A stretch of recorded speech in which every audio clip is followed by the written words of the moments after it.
Hi guys, good morning. কেমন আছো তোমরা সবাই? ওয়েলকাম তোমাদের নতুন একটা ব্লগ। ভাবছো আজকে রেফ্রিজারেটরের পাশে কেন বসে রয়েছি? কারণ আজকের ভিডিওটা হতে চলেছে রেফ্রিজারেটরকে নিয়ে। আর আজকে আমি তোমাদের সাথে শেয়ার করতে চলেছি খুব সহজে, খুব কম উপকরণ দিয়ে কিভাবে তোমরা রেফ্রিজারেটরকে খুব ইজিলি ক্লিন করতে পারবে। তো চলো দেখে নিই রেফ্রিজারেটরটা ক্লিন করতে আমাদের কি কি উপকরণ লাগে। জলের সাথে মিশিয়ে নিচ্ছি হাফ চামচ বেকিং সোডা আর 1 চামচ মতো ভিম লিকুইড জেল। আর এই হলো আমার মিনি রেফ্রিজারেটর। প্রথমেই এখানে রেফ্রিজারেটর থেকে সমস্ত জিনিসপত্র বের করে নেব, আর যে জিনিসগুলো আমার প্রয়োজন নেই সেগুলো বাদ দিয়ে দেব।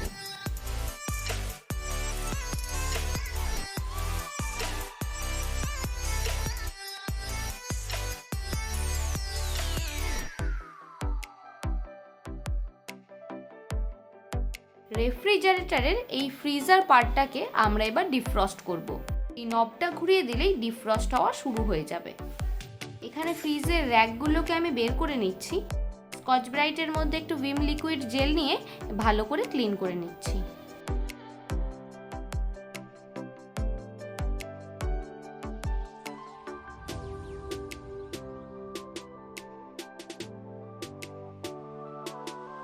ক্লিন করা আমার এখানে হয়ে গেছে। একটা শুকনো কাপড় দিয়ে আমি এটা ভালো করে মুছে নিচ্ছি। এটা রোদেও রেখে দেওয়া যেতে পারতো, কিন্তু আমার কাছে যেহেতু এতটা সময় নেই, এর জন্য আমি পরিষ্কার করে মুছে নিচ্ছি। স্পঞ্জের একটা ওয়াইপ নিয়ে সোডা আর ভিম লিকুইডের জলে ভালো করে ভিজিয়ে ফ্রিজটাকে ক্লিন করে নেব।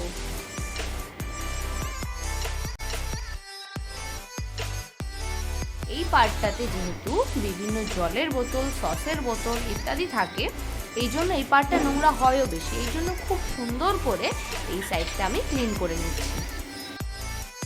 উইকলি একবার আমি রেফ্রিজারেটর ক্লিন করে নিই। এতে রেফ্রিজারেটর বেশি নোংরাও হয় না, আর পরিষ্কার করতে গিয়ে বেশি কষ্টও হয় না। যেহেতু জলের সাথে আমরা এখানে সোডা মিশিয়েছি, এর জন্য ফ্রিজে যদি কোনো জেদি দাগ লেগে যায় সেটা খুব সহজেই বেরিয়ে যাবে। আর ভিম লিকুইড যে কোনো ময়লাকে ইজিলি পরিষ্কার করে দেবে। ফ্রিজার পার্টটাও খুব ভালো করে একই সাথে ক্লিন করে নিতে হবে, কারণ এখানে 24 ঘন্টা বরফ যেহেতু জমে থাকে, এই পার্টটাও বেশ নোংরা হয়।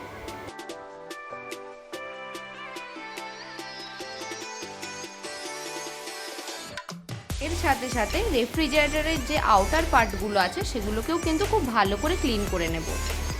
ক্লিন করা এখানে আমার হয়ে গেছে। বোতলগুলো এবার একে একে সাজিয়ে দিচ্ছি।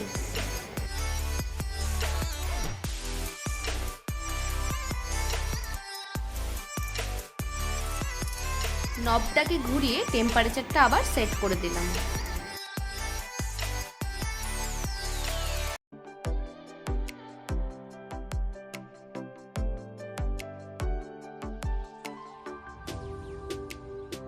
আমের কষ রেফ্রিজারেটরের গায়ে লাগলে কিছুতেই না উঠতে চায় না। এর জন্য আমি এখানে একটা টিস্যু পেপার পেতে নিচ্ছি, তারপরে আমগুলোকে সুন্দর করে সাজিয়ে রাখছি।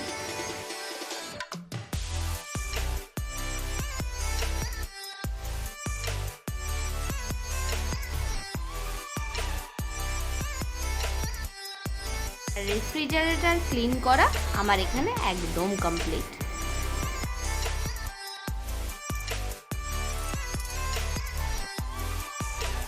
ভেতরের পার্টটা তো হয়ে গেল, এবার বাইরের পার্টটাও আমি খুব ভালো করে ভেজা ন্যাপকিনটা দিয়ে ক্লিন করে নিচ্ছি।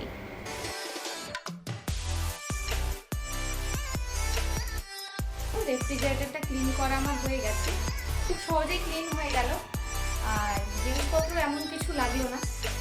তো আশা করছি আজকের ভিডিওটা তোমাদের জন্য হেল্পফুল হবে। আর আজকের ভিডিওটা এই পর্যন্তই থাকছে। দেখা হচ্ছে নেক্সট ব্লগে।